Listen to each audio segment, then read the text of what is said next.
Kā jūs domājat, ja es šo adatu, kas man šobrīd ir rokās, iemestu šajā atkritumu kaudzē, vai mēs viņu spētu atrast otrais?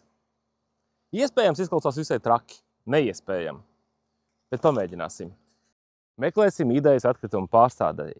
Meklēsim, ko mēs ar atkritumiem varam darīt. Ko varam darīt ar cieto plasmasu, ko varam darīt ar putuplastu un ko varam darīt ar tekstilu. Un droši vien rodas jautājums, kāpēc mums tā adata sienkaudzē ir jāatrod un kāpēc mums Latvijā ir jāveicina atkritumu pārstrāde. Un atbilde ir gaužām vienkārši. Man aiz muguras ir milzīgs atkritumu kalns un līdz 35. gadam mums ir jāsamazina noglabāto atkritumu daudzums. Un 35. gadā no visas ienākošās plūsmas mēs drīkstēsim noglabāt kalnā tikai 10%. Tie ir lieli mērķi, tie ir lieli izaicinājumi, kurus mēs varam sasniegt tikai un vienīgi kopā. Ja tev ir idejas, iesaisties, piesakies Daiba Zero hackathonam.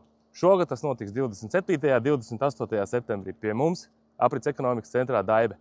Tiekamies!